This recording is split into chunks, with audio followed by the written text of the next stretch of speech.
Mighty Athens, ruling the seas and lands, is losing one city after another. Their allies are panicking and switching sides to the enemy.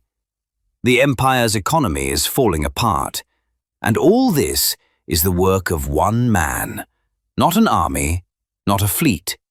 One Spartan commander named Brasidas. There are many talented military leaders in the history of the Peloponnesian War, but only a few were spoken of with such fear and respect at the same time. Brasidas was just such an exception, a Spartan who broke stereotypes about his compatriots and became the #1 strategic threat to the Athenian Empire. Today, we will examine what made this man so dangerous, why the Athenians feared him more than entire armies, and how one military leader was able to change the course of a great war. Subscribe to the channel, like the video, and let's get started. Dust rose above the sun-scorched plain, filling nostrils and settling on bronze armor as a detachment approached the walls of the fortress of Mepha, destined to change the Greeks' perception of Spartan valor. It was the year 431 BC. The Peloponnesian War, the grand conflict that tore the ancient world into two irreconcilable parts, was just beginning to gather momentum, raging like a forest fire in the dry season. The Athenians, confident in their superiority at sea and in engineering, laid siege to Methone, a strategically important point on the coast of Laconia. Their plan was simple and seemingly flawless. Use their numerical advantage to cut off the defenders from the outside world and force the garrison into a quick and humiliating surrender. For the Athenian strategists, it was almost a routine operation, another move in a game where the pieces moved across the map with cold calculation. However, history often takes an unexpected turn, thanks to the will of one person.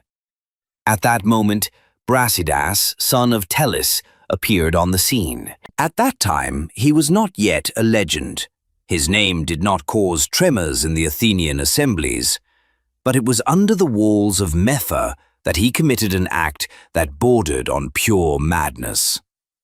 With only about 100 hoplites under his command, a negligible number against the besieging army, he did not take up a defensive position and did not wait for reinforcements that might not come. Instead, he decided to break through. Imagine the scene. A small group of Spartans, shields locked together, charging straight at the Athenian ranks. It was not a flanking maneuver or a cunning ambush, but a frontal attack, the audacity of which stunned the enemy. The Athenian warriors, busy setting up siege engines and distributing posts around the city walls, were completely unprepared for such a turn of events. In the military doctrine of the time, it was considered axiomatic that heavy infantry, hoplites, were only strong in close formation, in a proper phalanx, where each soldier covered his neighbor with his shield. Dispersed troops running across rough terrain usually became easy prey. But Brasidas turned this idea on its head. He used speed as a weapon, turning heavily armed fighters into a swift battering ram. The Spartans swept through the Athenian ranks like a knife through butter, avoiding protracted combat and literally sweeping away those who tried to block their path. The chaos that reigned in the besiegers' camp played into the hands of the daredevil. While the Athenian strategists were trying to understand where the threat was coming from and how many enemies there were, Brasidas's detachment was already inside the fortress. The effect of this breakthrough was not so much military as psychological, but it was precisely this that decided the outcome. The garrison of Methone, which an hour earlier had been ready to discuss the terms of surrender, was heartened. The sight of the Spartan commander, who had passed through the enemy lines to save them, had a greater effect on the defenders than the arrival of 1,000 new soldiers. The Athenians, on the contrary, were demoralized. They saw not just reinforcements, but a will to resist that could not be broken by a standard blockade. Realizing that the element of surprise was lost, and that an assault now threatened heavy losses with no guarantee of success, the Athenian fleet abandoned the operation and retreated. It was humiliating. The huge armada of the greatest maritime power had left with its tail between its legs because of the actions of a handful of people.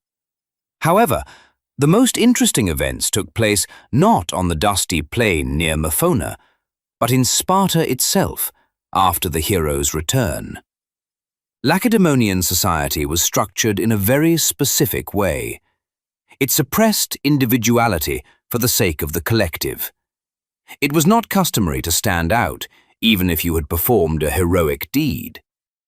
Spartan fathers were usually stingy with praise for their sons, considering valor to be the norm rather than the exception. But Brasidas's action was such a flagrant violation of all the canons of caution, and at the same time such a brilliant success, that the system failed.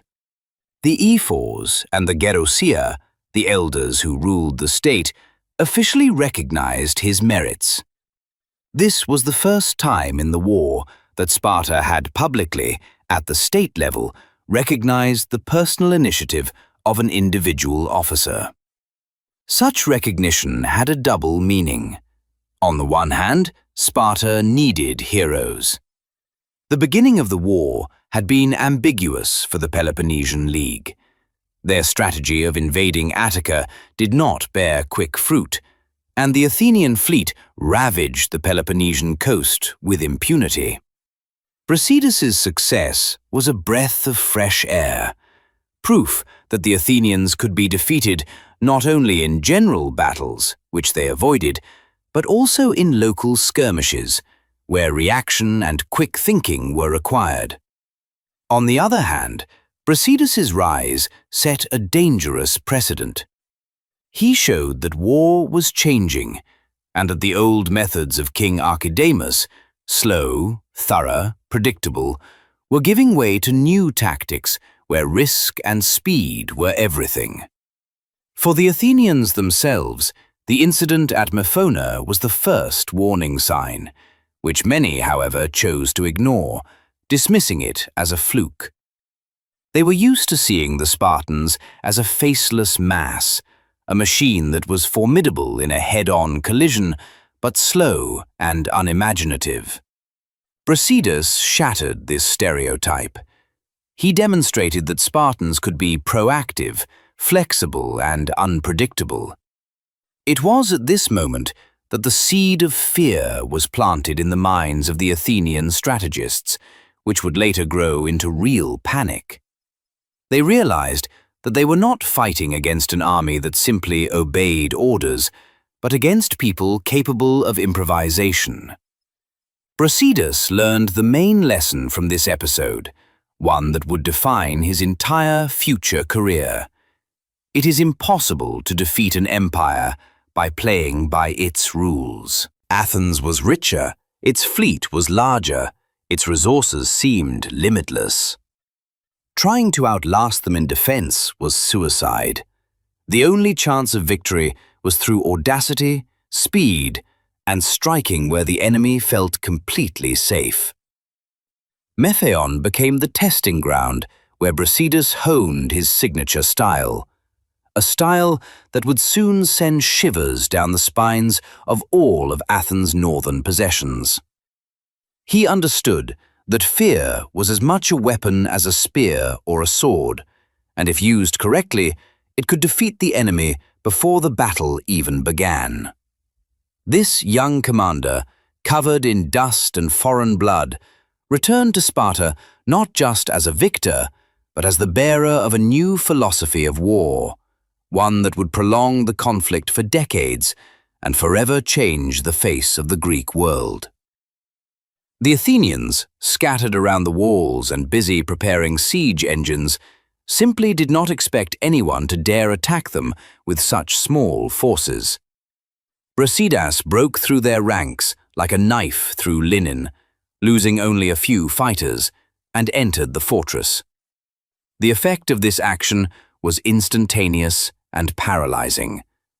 The sudden appearance of fresh, albeit small, forces, and most importantly, the demonstration of absolute fearlessness, broke the spirit of the attackers. The Athenians, fearing that this detachment would be followed by the main Spartan army, or simply discouraged by their failure where they had expected an easy victory, broke camp and retreated to their ships.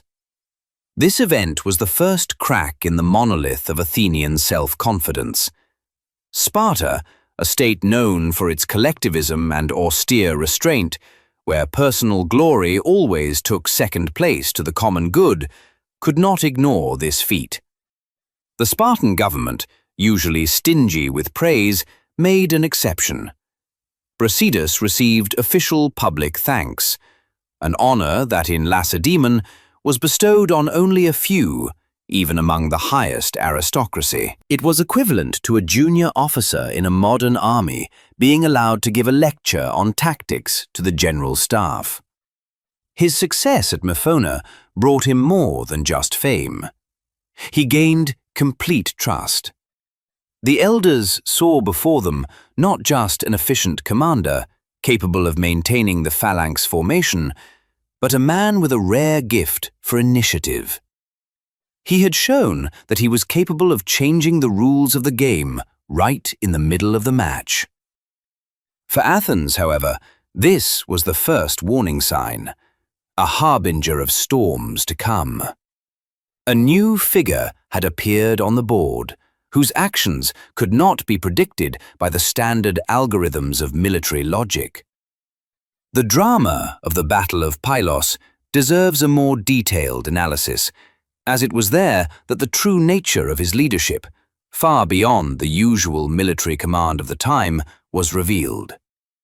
At that critical moment, the Athenians fortified themselves on the inaccessible rocky shore, creating a powerful defensive line, and the Spartan trireme captains hesitated, reasonably fearing to smash their expensive ships on the underwater rocks. Seeing this fatal confusion, Brasidas literally exploded with rage, which was dictated not by anger, but by strategic necessity. His cry, recorded by chroniclers, was addressed to his compatriots and allies.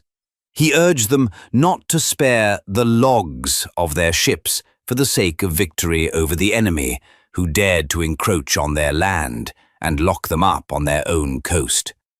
He personally ordered his helmsman to steer the trireme at full speed straight onto the rocks, deliberately disregarding the safety of the ship for the slightest chance of a successful landing. Standing at the very edge of the deck, on a narrow and unstable bridge, he was the first to attempt to jump ashore under a fierce hail of Athenian arrows and heavy javelins. At that moment, he ceased to be just a high-ranking officer. He became a living battering ram, sweeping away the psychological barrier of fear of the impossible. When dozens of wounds riddled his body and blood flooded his armor, he lost consciousness from the pain shock, and his famous shield slipped into the raging sea.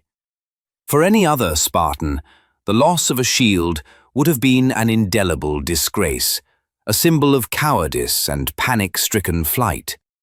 But in the case of Brasidas, the Athenians picked up this shield from the surf as their most valuable trophy, realizing that what they had before them was not evidence of weakness, but tangible proof of valor almost beyond human comprehension.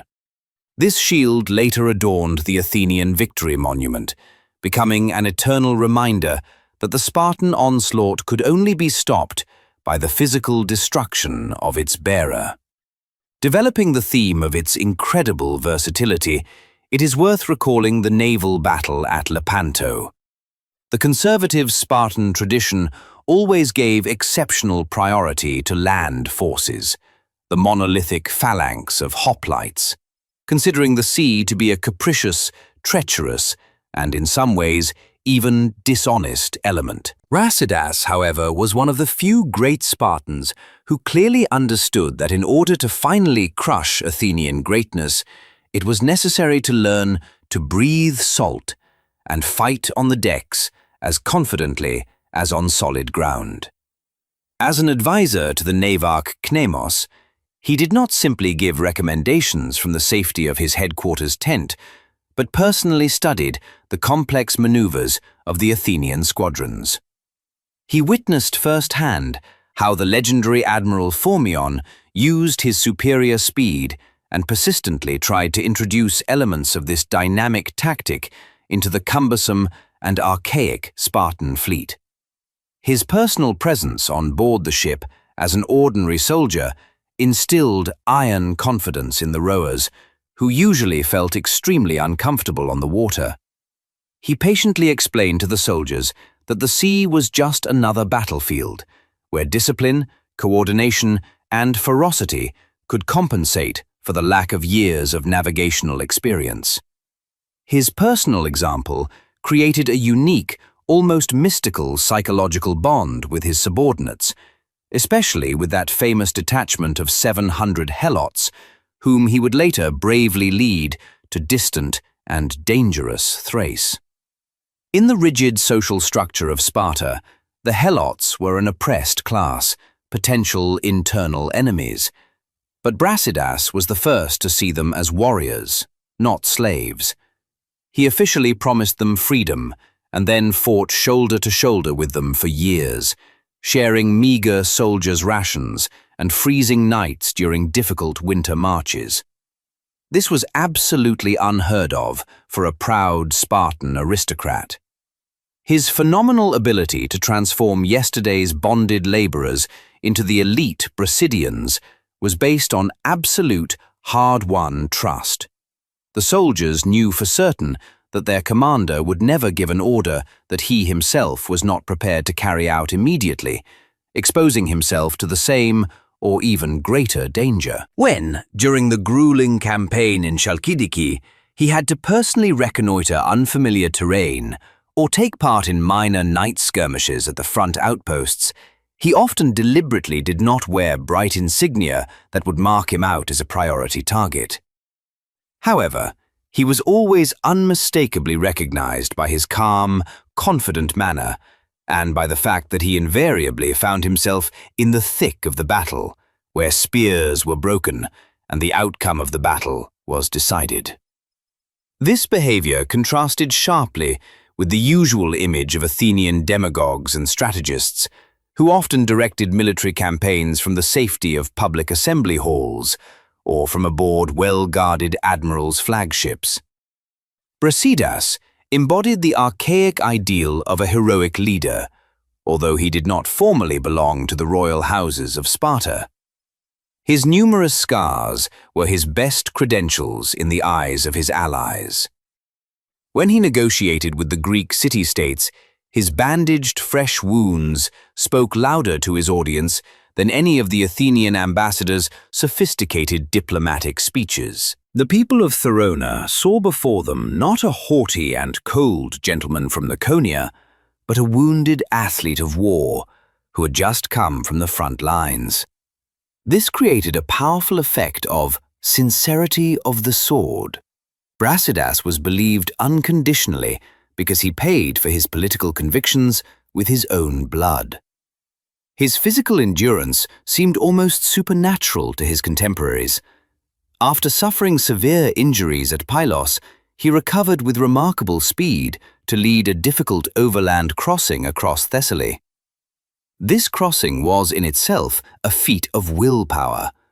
Brasidas walked at the head of the column, personally negotiating with local tyrants and persuading them to let his army pass. Every step of the way was a deadly risk, and each time he put his life on the line, proving to those around him that for a true leader, there are no barriers except those created by his own fear. And he seemed to have no fear at all. During the long siege of Sion, his determination reached its peak. When this city rebelled against Athenian rule, the Athenians immediately blockaded it with a tight ring. Brasidas secretly made his way into the besieged city on a small fishing boat, risking capture by Athenian patrols at every moment, just to personally inspire the inhabitants with his presence. He understood that 50% of the spirit of defense consists of confidence in one's leader. His tactical flexibility allowed him to use light infantry, peltasts, with such stunning effectiveness that the heavily armed Athenian hoplites were completely powerless in the forests of Chalkidiki. Even during the deadly retreat from Lynkestis, Brasidas remained ice-cold calm.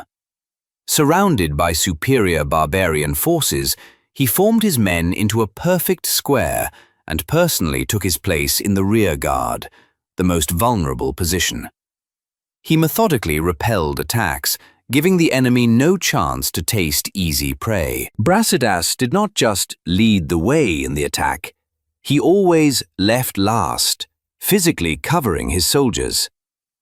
This harsh chivalry made his enemies not only tremble before him, but also secretly admire the scale of his personality. For the Athenians, he became an obsession. A strategist who was not afraid of death, a politician who kept his word, and a warrior who was always at the forefront of the attack. Several years passed, and the war, which had become a familiar backdrop to life for an entire generation of Greeks, demanded new proof of Brasidas's exceptional abilities. While at Methone, he had shown himself to be a master of daring maneuvers on land. The events of 429 and 425 BC revealed another facet of his talent: the ability to operate in an environment that was alien and even hostile to the Spartan spirit. The Spartans were land rats. They respected the sea, but did not love it, considering the navy to be the preserve of merchants and craftsmen, which is how they viewed the Athenians. However, Brasidas understood that in order to defeat a maritime empire, one must learn to fight on the water.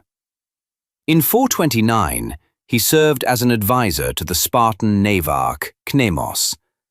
The position of advisor in the Spartan hierarchy was often introduced to control commanders who were not very competent or too cautious. Brasidas participated in naval operations, demonstrating remarkable adaptability. He was a quick learner, absorbing experience and understanding that warfare at sea required not only bravery, but also quick reactions, completely different from the measured rhythm of phalanx battles. It was unusual, almost scandalous. A Spartan who not only tolerated the rocking of the ship, but also effectively commanded the actions of the trireme. But the apogee of his personal courage came at the Battle of Pylos in 425 BC. The situation was critical. The Athenians had captured a foothold on the west coast of the Peloponnese, right under Sparta's nose. The Spartan fleet tried to drive them out with a landing from the sea. Brasidas, commanding one of the triremes, saw that the other captains and helmsmen were hesitating. The coast was rocky and dangerous, and no one wanted to risk their expensive ships by crashing them on the rocks for the sake of landing. This hesitation was deadly. Then Brasidas, standing on the deck, shouted loudly, addressing the helmsman and everyone who could hear him. He demanded that they spare no wood when it came to saving their homeland. He ordered his ship to be steered straight at the rocks to create a bridge for the landing party. It was the moment of truth. The trireme crashed into the shore. Brasidas was the first to rush onto the gangway, trying to break through the Athenian lines defending the coastline. In the turmoil of battle, under a hail of arrows and javelins, he was wounded many times. Ancient sources say that he fought with such ferocity that the Athenians focused all their attention on him. In the end, exhausted from blood loss, he fell overboard, onto the very edge of the surf. His shield, a symbol of a hoplite's honor, slipped from his hand and was carried away by the waves into the sea. Later, the Athenians fished out the shield and displayed it as a trophy, but paradoxically, this defeat only strengthened his legend. Brasidas survived and was carried off the battlefield, but everyone saw the main thing. This commander did not hide behind the backs of his soldiers. He risked himself not for glory, but for results. He was ready to destroy his own ship, ready to lose his shield, ready to die, but he would take the first step. Such selfless devotion to the cause evoked a feeling close to religious worship in the Spartan warriors, who were harsh and unemotional people. The versatility of his skills and his willingness to go all the way made him a unique phenomenon of that era. By 424 BC, the war had reached an impasse. The Spartan strategy, which had been followed for decades, proved completely ineffective against an enemy such as Athens. The traditional tactic consisted of annual invasions of Attica. The Spartan army would arrive in the spring, burn the crops, cut down the olive trees, and wait for the Athenians to come out for a decisive battle. But the Athenians, following the precepts of Pericles, sat behind their long walls, received grain by sea, and simply waited for the Spartans to leave. It was like trying to break through a stone wall with your head. Painful, exhausting, and completely useless. Brasidas was one of the few who understood that to defeat Athens, you had to strike not where they were strong, their walls and fleet, but where their purse was. He proposed a plan that the conservative ephors considered adventurous. He insisted on moving the fighting north to Thrace and the Chalkidiki Peninsula. For the average Spartan, this was somewhere at the edge of the world. But Brasidas's logic was ironclad. It was from there that Athens obtained the timber for its ships, the lifeblood of its naval power. It was there that the gold and silver mines that fed the empire's treasury were located. It was there that the allied cities paid phoros, tribute, but resented the Athenian yoke. Brasidas proposed not just a military campaign, but a strategic raid deep into the rear. He was given insignificant forces, about 700 helots, who were armed as hoplites, which in itself was a social experiment that frightened many in Sparta, and 1,000 mercenaries from the Peloponnese. With this rabble, as the aristocrats might have said, he set off. He had to pass through Thessaly, a territory inhabited by warlike tribes that were formally neutral, but rather sympathetic to Athens. This complex diplomatic game unfolded in conditions that any other Spartan commander would have considered impossible. Brasidas found himself in a situation where he had no reliable rear. Sparta was far away, and the supply of his army depended entirely on the goodwill of the Macedonian king Perdiccas II. However, Perdiccas had his own plans, and they differed radically from those of the Spartans. The Macedonian monarch viewed the corps he had sent not as a tool for fighting Athens, but as his personal mercenary guard for resolving local dynastic disputes. Perdiccas immediately demanded that Brasidas take action against Arabus, king of Lynkestis, with whom Macedonia had a long-standing feud. For an ordinary mercenary, the choice would have been simple. He who pays the piper calls the tune. But Brasidas demonstrated an independence of thought unheard of for a military man. He understood perfectly well that getting involved in endless intertribal squabbles in the northern Balkans would deplete his already small forces without doing any harm to Athens. Therefore, he committed an act bordering on diplomatic sabotage. Instead of attacking, he entered into negotiations with his ally's enemy. Arabi expressed his willingness to accept Spartan arbitration, and Brasidas, to Perdiccas's fury, withdrew his troops, declaring that he would not fight against those who were ready for peace. It was a risky maneuver. The Macedonian king, in his anger, cut the Spartan cause funding in half. But Brasidas preserved what was most important: his strategic autonomy and reputation as a fair judge, not an attack dog. This episode showed all local rulers that it was possible to negotiate with the Spartan, and that his word carried weight, even if it ran counter to his financial interests. Even more surprising to his contemporaries was Brasidas's oratorical talent. In the ancient world, there was a stereotype of the Spartans as men of action who despised long speeches and were unable to string two words together, the famous laconicism. Brasidas destroyed this myth completely.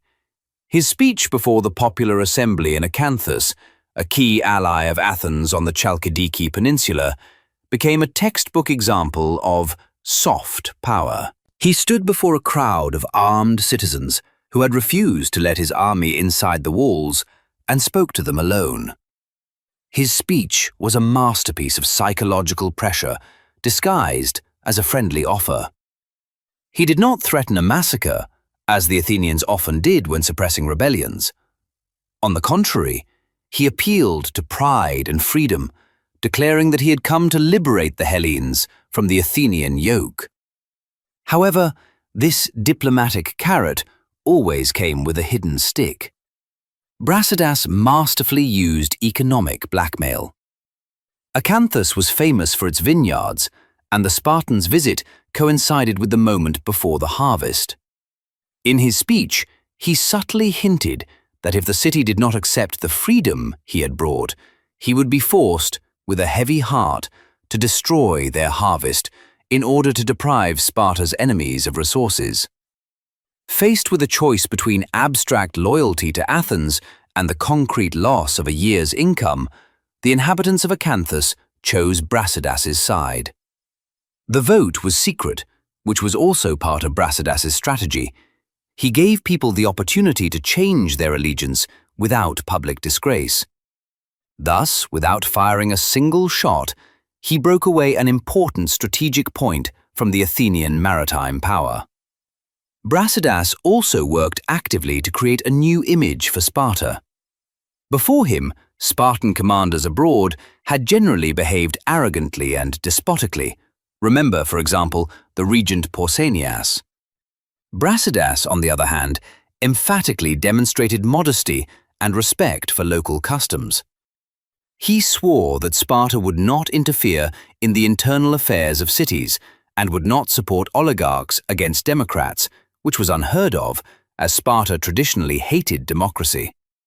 This lie for the sake of salvation, or tactical flexibility, allowed him to open the gates of cities where democratic parties had previously seen the Spartans as mortal enemies. He sold them on the idea that freedom was more important than the political system. His diplomatic balancing act was severely tested during the second campaign against Lynkestis, where Perdiccas had dragged him.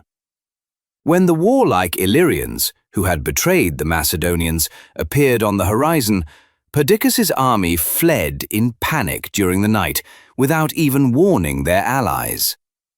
Brasidas was left alone, surrounded by barbarians. In this critical situation, his military genius was once again intertwined with his diplomatic spirit. His speech to the soldiers at that moment was not just an order to form a square. It was an installation of a sense of superiority of professionals over the wild masses. The organized retreat of the Spartans, who repelled the attacks of superior forces with icy calm, made such an impression on the Illyrians and neighboring tribes that even military defeat turned into a diplomatic victory. The barbarians saw that the Spartans were a force not to be trifled with, unlike the unreliable Macedonians. The culmination of his political rebellion was the situation with the city of Scion. The inhabitants of the city defected to Brasidas after the truce had been signed in Athens and Sparta. Formally, under the terms of the treaty, Brasidas was supposed to return the city to the Athenians. But he understood that such a move would destroy his reputation as a defender of freedom. He resorted to outright forgery, telling the ephors that Scion had rebelled before the peace was signed. The Athenians were furious, demanding the execution of all the inhabitants of Scion, but Brasidas refused to betray his allies. The city's inhabitants welcomed him as a true hero, crowning him with a golden wreath as the liberator of Hellas, an honor reserved only for Olympic champions. At that moment, he was more than just a Spartan general. He had become a symbol of resistance, a figure whose personal authority outweighed international treaties. He created a kind of state within a state in Thrace, bound not by fear of the whip, but by personal loyalty to a leader who knew not only how to fight, but also how to listen, persuade, and protect.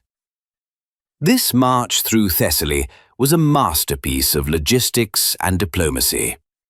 Brasidas moved quickly, bypassing large cities, negotiating where force could not be used, and using force where words did not work. He acted like a modern special forces commander behind enemy lines. Minimum resources, maximum autonomy, relying on speed and surprise. When he finally reached Chalkidiki, it came as a shock to the Athenians. They were used to war being fought on their doorstep, in Attica or on the islands. The appearance of the Spartan army in the north, in their raw materials base, was unthinkable. It was as if, in the midst of the conflict, the enemy had suddenly captured oil rigs deep in the rear. To understand the full drama of this moment, one must delve into the details of that fateful morning when the fate of the entire Peloponnesian War hung in the balance beneath the walls of Amphipolis. The situation was paradoxical. Cleon, the Athenian demagogue and general, had brought a huge, well-equipped army to the city walls, but was not at all eager to engage in battle. His goal was reconnaissance and a show of force, as he awaited the arrival of reinforcements from Thrace and Macedonia. The Spartan, locked in the city with a motley crew of mercenaries, helots, and only a handful of Spartan citizens, was eager for battle. Brasidas understood that time was working against him. If the Athenians waited for their allies, the siege would become impenetrable, and his small army would be doomed to starve to death. He needed not just a battle, but a lightning-fast, shocking strike that would turn the chessboard upside down. Watching the enemy from the height of the Kerdili hill, and then from behind the city fortifications, Brasidas noticed something that would have escaped the eye of a less experienced tactician.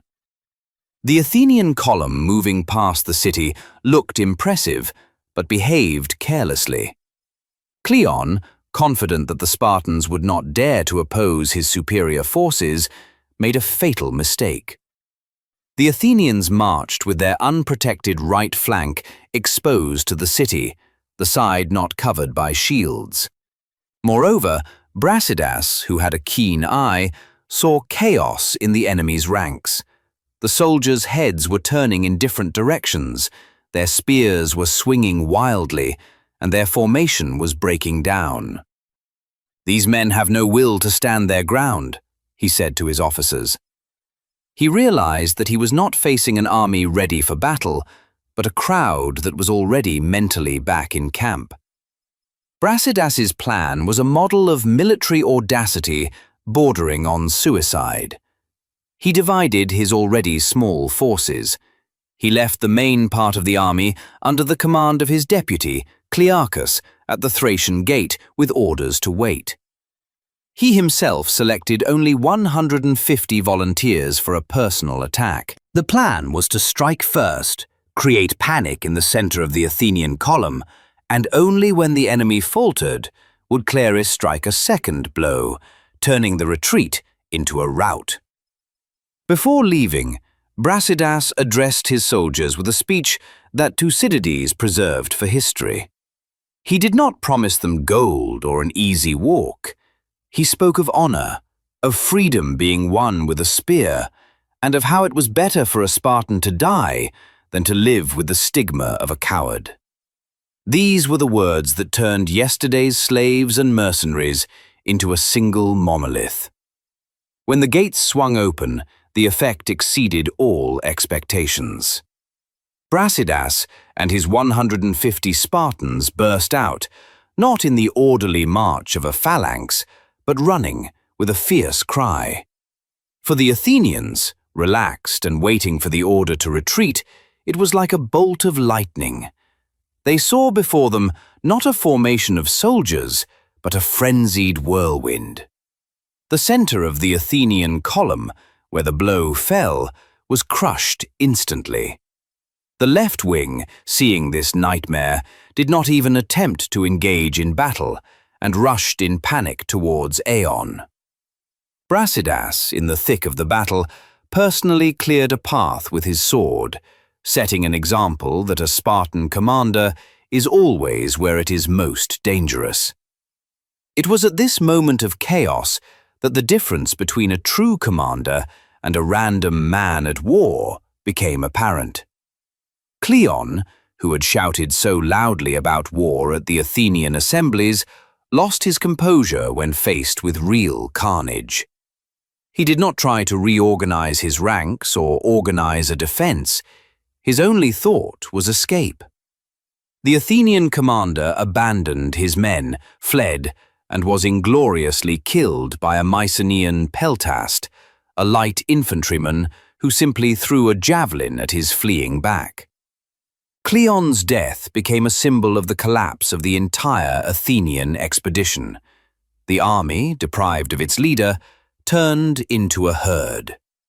However, fate exacted a high price for this triumph. Just as Brasidas turned to support Clearchus's attack, an enemy spear found a gap in his armor.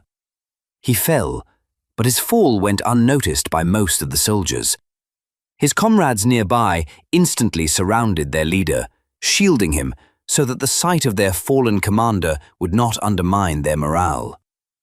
The bleeding Brasidas was carried from the battlefield while the battle continued to rage. He was still alive when he was brought to the city. His consciousness was fading, but he managed to hear the news for which he had lived and fought. The Athenians were completely defeated. The enemy was fleeing, and victory was complete and unconditional. Death overtook him at the moment of his greatest triumph, sparing him the bitterness of possible future defeats and political intrigues. What happened after his death is unprecedented in Greek history of that period, and speaks more about the scale of Brasidas's personality than any military reports. The inhabitants of Amphipolis, the city he had captured just 2 years earlier, gave him a funeral worthy of a king. His body was not sent to Sparta, as custom demanded. He was buried right inside the city walls, in the Agora, the central square. In the ancient world, this was the greatest honor, bestowed only on legendary city founders, oikists. It was considered unclean to keep the dead within the walls, but Brasidas became an exception, a sacred figure of the city. Moreover, the Amphipolians took an unprecedented political and religious step. They officially forgot their real founder, the Athenian Ganyon. All monuments to Ganyon were destroyed, his name was erased from the chronicles, and the cult of the founder was transferred to the fallen Spartan. From then on, Brasidas was considered the spiritual father of the city.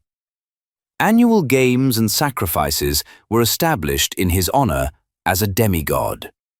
The people he had conquered voluntarily renounced their roots to call themselves children of Brasidas. This was not simply recognition of his military achievements, but a deep emotional attachment to a man who had shown them that power could be just and strength could be noble. The deaths of Brasidas and Cleon on the same day paradoxically paved the way for peace. The two main hawks of the war had disappeared, one because of his ambitions, the other because of his duty. But while Cleon's name remained in history with a tinge of irony and contempt, largely thanks to Aristophanes' comedies, Brasidas's name became synonymous with military valor combined with wisdom. The Spartans, having received the body of a hero in the form of a cult, but having lost a living genius, were unable to find a worthy replacement for him. His tactics of using small, maneuverable groups, his ability to work with the local population, and his diplomatic talent went with him to the grave in the market square of Amphipolis. For Athens, this battle marked the beginning of the end of their imperial ambitions in Thrace. They lost not only their army and colonies, but also their belief in their invincibility on land, which was taken away from them by a single Spartan. Brasidas began to act not as a conqueror, but as a liberator.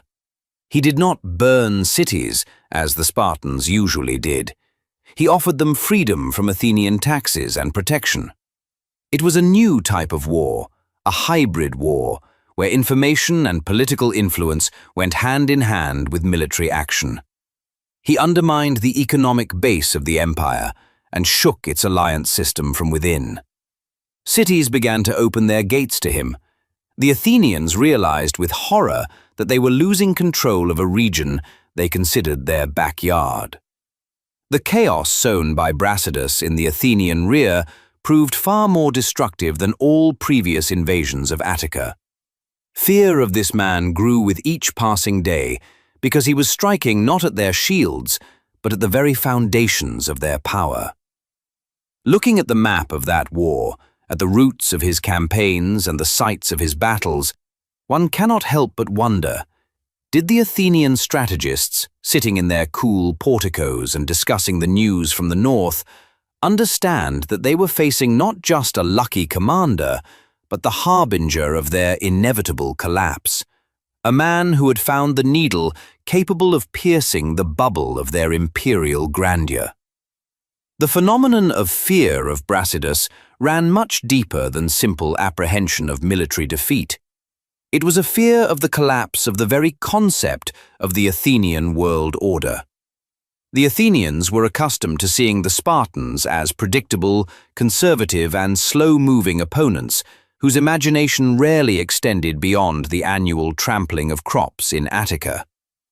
The Spartan war machine was formidable but understandable. It was a heavy hammer whose blows could be dodged by retreating behind the long walls. Brasidas, however, turned out to be not a hammer, but a scalpel, aimed at the most vulnerable vital centers of the maritime power. He became the living embodiment of what Athens feared most, the intellectual superiority of the enemy multiplied by speed and unpredictability. The Athenians were paralyzed by the realization that Brasidas understood the structure of their empire better than many of their own strategists. He had found the Achilles heel of the Athenian naval alliance. This colossus was held together not by love and loyalty, but by fear and profit. Brasidas did not simply capture cities, he offered an alternative. His campaign in Thrace turned into ideological sabotage on a colossal scale. Every city that opened its gates to him set a dangerous precedent. It was a domino effect. If Acanthus or Amphipolis could leave the alliance under Spartan protection with impunity, what would keep Lesbos, Chios, or Samos from doing the same? Brasidas sold Athens's allies the most scarce commodity of the time: freedom from imperial contributions without the risk of being destroyed. For Athenian democracy, whose economy depended directly on the phoros, tribute of its allies, this was tantamount to a death sentence. One man with a small band of mercenaries and helots did what tens of thousands of Spartan hoplites could not achieve. He bankrupted Athens. The economic component of his attacks was particularly terrifying. Brasidas did not choose Thrace by chance. It was not just a peripheral region, but a raw material appendage of the Athenian fleet. It was from there that the ship timber necessary for the construction of triremes, the basis of Athenian power, came. Gold and silver from the Panchaean mines also came from there. By cutting off these channels, Brasidas slowly but surely strangled Athens. The Athenians realized with horror that their famous fleet, which no one could defeat on the open sea, could simply rot in harbors due to lack of repairs or remain without pay for the rowers.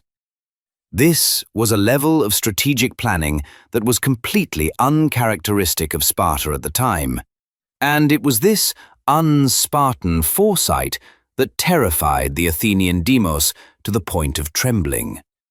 They were faced with an enemy who was waging a total war of attrition, hiding behind the mask of a liberator. In addition, Brasidas destroyed Athens' monopoly on soft power. Before his arrival, Athens was considered the bastion of civilization, eloquence, and democracy, standing in opposition to the harsh and silent Spartan oligarchy. But Brasidas, whose gift of speech was on a par with the best Athenian orators, turned the tables.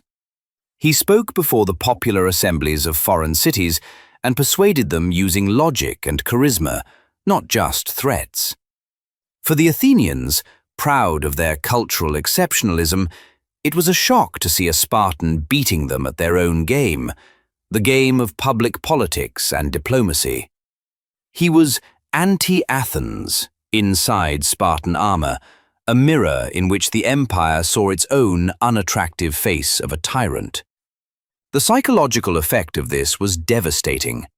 The enemy ceased to be a barbarian and became an intellectual competitor. The fear was intensified by the fact that Brasidas acted autonomously, practically as an independent field commander. The Athenians knew that the Spartan gerontia, council of elders, often tied the hands of their kings and commanders, making them indecisive. But Brasidas, being far to the north, was free from the shackles of Spartan bureaucracy. He made decisions instantly, used the winter for marches, which was a violation of all Greek warfare traditions, and attacked at night.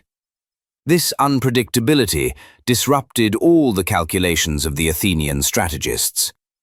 They could not predict his next move because he did not follow a pattern. He was everywhere and nowhere at the same time. Rumors of his approach caused garrisons to surrender even before the siege began, and pro-Athenian parties in allied cities lost influence because they could not guarantee protection from this spectre. Finally, Brasidas's personality became a factor of internal destabilization in Athens itself. His successes undermined the authority of Athenian leaders, especially radical Democrats like Cleon, who called for war until victory. Each of Brasidas's victories was a political blow to the war party in Athens, causing disputes, mutual accusations of treason, and a search for the guilty. The great historian Thucydides, himself a victim of Brasidas's genius and sent into exile for the loss of Amphipolis, is the best witness to this fear.